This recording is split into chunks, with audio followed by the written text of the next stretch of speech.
പള്ളിക്കര ഗ്രാമപഞ്ചായത്തിലെ പനയാൽ ഗ്രാമത്തിൽ ബാങ്കാട് എന്ന സ്ഥലത്തുള്ള സതീഷ് പി എന്ന യുവാവിൻ്റെ ജീവിത കഥയാണ് ഇന്ന് ചാനൽ ആർബിക്ക് നിങ്ങളോട് പറയാനുള്ളത്. തൻ്റെ 18 വയസ്സ് മുതൽ ലൈസൻസ് എടുത്ത് ഡ്രൈവറായ ഒരു യുവാവിൻ്റെ കഥ.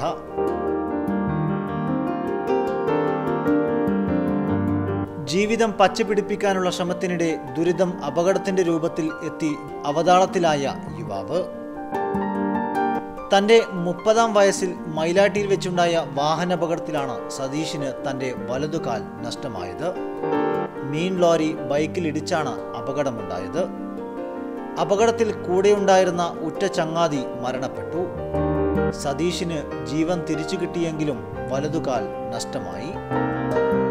അപകടത്തെ തുടർന്ന് നീണ്ട ആശുപത്രിവാസം. മംഗലാപുരത്തും പാലക്കാട്ടും കാസർഗോട്ടുമായി ചികിത്സക്ക് തന്നെ ലക്ഷങ്ങൾ ചെലവഴിക്കേണ്ടി വന്നു സതീഷിന്. ശാരീരിക പ്രശ്നങ്ങൾ തന്നെ അലട്ടുന്നുണ്ടെങ്കിലും ഈ യുവാവിൻ്റെ മനോധൈര്യമാണ് നമുക്ക് മാതൃകയാക്കാനുള്ളത്. കാല് നഷ്ടപ്പെട്ട താൻ കുടുംബത്തിനോ നാട്ടുകാർക്കോ ബാധ്യതയാവരുത് എന്ന ഉറച്ച തീരുമാനം സതീഷിന് അന്നേ ഉണ്ടായിരുന്നു. അതിന് ഏറ്റവും അനുയോജ്യം കൃഷിയാണെന്ന് സതീഷ് തിരിച്ചറിഞ്ഞു. അതിനായി കുടുംബത്തിൽ നിന്നും തൻ്റെ വിഹിതം ചോദിച്ചു വാങ്ങിയ സതീഷ് കൃഷി ഇറക്കാൻ തന്നെ തീരുമാനിച്ചു. കുടുംബവിഹിതമായി 2 ഏക്കർ ഭൂമിയാണ് സതീഷിന് ലഭിച്ചത്. കൃഷി ഇറക്കാൻ പലരും വിസമ്മതിക്കുന്ന കുന്നും ചെരിവ്. പൂർണ്ണ ആരോഗ്യം ഉള്ളവൻ പോലും ഈ സ്ഥലത്തെ കൃഷിക്കായി തിരഞ്ഞെടുത്തെന്ന് വരില്ല. എന്നാൽ സതീഷിന് ഈ സ്ഥലം തന്നെ ധാരാളമായിരുന്നു. കുടുംബത്തിലെ ചിലരും നാട്ടുകാരിൽ പലരും സതീഷിനെ പരിഹസിച്ചിട്ടുണ്ട്. ഒരു കാലം വെച്ച് ഈ ഭൂമിയിൽ നീ എന്തുണ്ടാക്കാനാണെന്ന് ചോദിച്ചവരുമുണ്ട്. അവർക്കുള്ള മറുപടിയാണ് സതീഷ് കാണിച്ചു തരുന്നത്. ഈ 2 ഏക്കർ ഭൂമിയിൽ തെങ്ങും കവുങ്ങും കശുവണ്ടിയും മാവും പിലാവും ചിക്കും അങ്ങനെ എല്ലാം ഉണ്ട്. അതോടൊപ്പം വാഴയും പപ്പായയും കപ്പയും സമൃദ്ധമായി വളരുന്നു.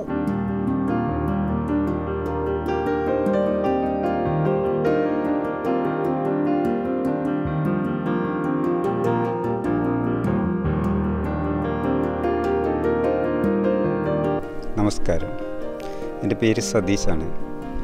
ഞാൻ പള്ളിക്കര പഞ്ചായത്തിൽ 9-ാം വാർഡിൽ ബങ്ങാട് എന്ന സ്ഥലത്താണുള്ളത്. എനിക്ക് 2009 ഒരു ആക്സിഡൻറ്റ് സംഭവിച്ചപാട് എൻ്റെ ഒരു കാല് കട്ടാക്കേണ്ടി വന്നു. അതിൻ്റെ ശേഷം നമ്മളെ കുടുംബ സ്വത്ത് പാർട്ടിഷൻ ചെയ്ത ശേഷം അതിൽ കിട്ടിയ വീതമാണ് ഈ 2 ഏക്കർ.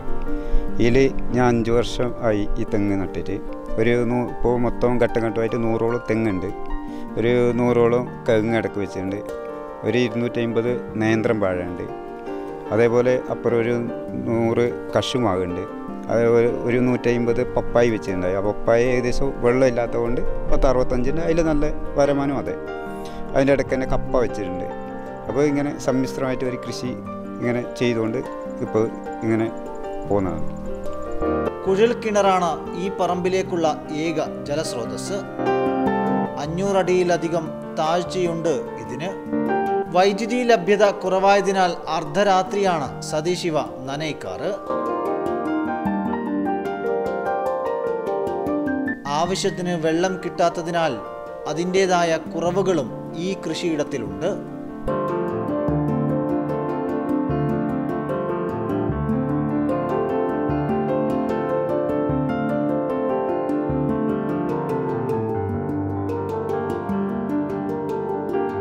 ആറ് വർഷം മുമ്പാണ് സതീഷ് ഈ സ്ഥലത്ത് കൃഷി ഇറക്കുന്നത്.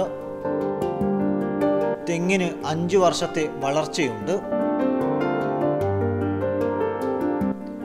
തെങ്ങ് കായ്ക്കാൻ തുടങ്ങിയ സന്തോഷം ആവോളം ആസ്വദിക്കുന്നുണ്ട് ഇപ്പോൾ സതീഷ്. വീടിനോട് ചേർന്നുള്ള തെങ്ങിൽ നിന്നും ഇളനീർ പറിച്ച് തോള് പൊട്ടിച്ച് ഞങ്ങൾക്ക് കുടിക്കാൻ തന്നതും സതീഷ് തന്നെയാണ്.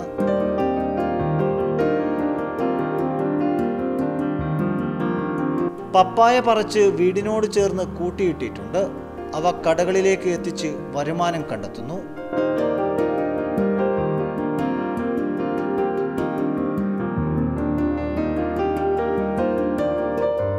നേന്ത്രവാഴ കുലച്ചു വരുന്നുണ്ട്.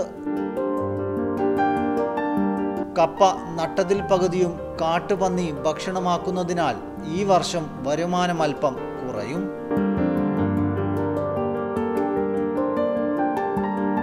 എന്നാലും സതീഷിന് പരിഭവമില്ല.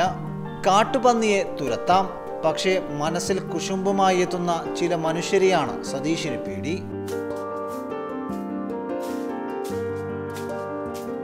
ഈ ദയനീയ അവസ്ഥയിൽ പോലും നന്നായി കൃഷി ചെയ്യുന്ന മനുഷ്യനെ ആശ്വസിപ്പിക്കാൻ, നല്ല വാക്കുകൾ പറയാൻ, പിന്തുണക്കാൻ ആരുമില്ല എന്ന സങ്കടം ഉള്ളിലുണ്ട്. നമുക്കും ജീവിക്കാൻ പറ്റും. സമൂഹത്തിൽ നമുക്ക് നല്ല രീതിയിൽ ചെയ്യാൻ പറ്റും. കാലു കൈയില്ലാത്ത ഒരു പ്രശ്നമില്ല. നമ്മൾ അധ്വാനിക്കേണ്ട ഇച്ഛാശക്തി, മനോബലമാണ് നമ്മൾ, മനസ്സിൻ്റെ ശക്തി, മനസ്സിൻ്റെ ധൈര്യം. പക്ഷെ പല അഭിമുഖീകരിക്കേണ്ട കാരണം നമ്മളെ എല്ലാവരും കാണുന്ന ഒരു കാലില്ലെങ്കിൽ കൈയില്ലെങ്കിൽ എപ്പോഴും ദുർബലരായിട്ട് കാണുന്നു. ആ കാണുന്ന തെറ്റെന്ന് എൻ്റെ ജീവിതത്തിൽ ഞാൻ കാണിച്ചു കൊടുക്കുകയാണ് നിങ്ങൾക്ക്. കാരണം വെച്ചാൽ നമുക്കെല്ലാം ചെയ്യാൻ പറ്റും. പക്ഷെ ദുർബലരെ നമ്മളെ ചിന്തിക്കുന്നവർ, അവരെ മനസ്സാണ് ഏറ്റവും വലിയ ദുർബലത. നമ്മളെ മനസ്സ് പറഞ്ഞാൽ അതിനായിട്ട് നല്ല കരുത്തില്ല മനസ്സാണ്. ഒരിക്കലും ദുർബലയില്ല ആൾക്കാരെ നമ്മൾ ദ്രോഹിക്കാൻ തോന്നിയാൽ അവർ എത്ര ജനപിന്തുണ ഇല്ല ആളായിട്ട്, അല്ലെങ്കിൽ എത്ര പണസ്വാധീനം ഇല്ല ആളായിട്ട്, അവരെ മനസ്സ് മാത്രം ദുർബലയില്ലു. പക്ഷേ സാധാപാണ് വേണ്ടത്. നമ്മളെ പോലത്തെവരെ നിങ്ങൾ സഹായിക്കേണ്ട, ദ്രോഹിക്കാതിരുന്നാൽ മതി, അത്രേ വേണ്ടു. ഒരു സപ്പോർട്ട്.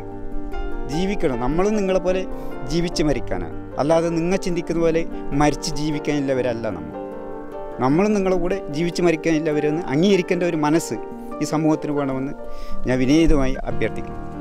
സതീഷേട്ടൻ്റെ കുടുംബജീവിതത്തെക്കുറിച്ച്? കുടുംബം, ഞാനിപ്പോൾ ഒറ്റയ്ക്കാണ് താമസിക്കുന്നത്, ഒറ്റയ്ക്കേ ഉള്ളൂ. പക്ഷേ കല്യാണത്തിനെ പറ്റി ഇതുവരെ ചിന്തിച്ചില്ല. ഇന്നിപ്പോൾ എന്തെങ്കിലും ജീവിതപരമനാണ്, പിന്നെ മറ്റുള്ളവർക്ക് ഒരു ബുദ്ധിമുട്ടായില്ല, ബാധ്യതയില്ല. അതുപോലെ എല്ലാവരും വഴി കിട്ടുന്ന സാധ്യത ഉണ്ടാകുമ്പോൾ ഇന്ന് ഏതെങ്കിലും സുഹൃത്തുക്കളൊക്കെ എല്ലാവരും ആരോടും പറഞ്ഞ്, അഥവാ അങ്ങനെ ഒരു സാഹചര്യം കിട്ടുന്നുണ്ടെങ്കിൽ ഒരു കുടുംബജീവിതമായിട്ട് മുന്നോട്ട് പോകാൻ താല്പര്യമുണ്ട്. സതീഷ് ചെയ്യുന്ന ഈ ഒറ്റയാൾ പോരാട്ടത്തെ അംഗീകരിച്ച് പിന്തുണക്കാനും പ്രോത്സാഹിപ്പിക്കാനും ഇനിയെങ്കിലും നാട്ടുകാർ തയ്യാറാവണം. ഇദ്ദേഹത്തിന് വേണ്ട ആനുകൂല്യങ്ങൾ നൽകാൻ നമ്മുടെ കൃഷി വകുപ്പും തദ്ദേശ സ്വയംഭരണ സ്ഥാപനങ്ങളും സർക്കാരും ഉദ്യോഗസ്ഥരും തയ്യാറാവണം. സതീഷിന് മോശം അനുഭവം ഉണ്ടായ ചിലരുടെ പേരും വിവരങ്ങളും ഞങ്ങളോട് പറയാൻ അദ്ദേഹത്തിൻ്റെ നല്ല മനസ്സ് അനുവദിച്ചില്ല. ഇപ്പോൾ ഞാൻ വീഡിയോയിൽ മുമ്പ് പറയാൻ എനിക്ക് ഒരുപാട് കാര്യമുണ്ട്, പക്ഷേ അതൊന്നും ഞാൻ പറയുന്നില്ല. ഒരു ചെറിയ റോഡിൻ്റെ പ്രശ്നമുണ്ട്, പക്ഷേ അങ്ങനെ കൂടുതലായിട്ട് എനിക്ക് പറയാൻ ഒരുപാട് കാര്യമുണ്ട്. പക്ഷേ അത് വീഡിയോയുടെ മുമ്പിൽ എനിക്ക് പറയാൻ ഇപ്പോൾ മനസ്സില്ല. ഒരു ദിവസം ചിലപ്പോൾ പറയേണ്ടി വരും, അത് വേറെ കാര്യം.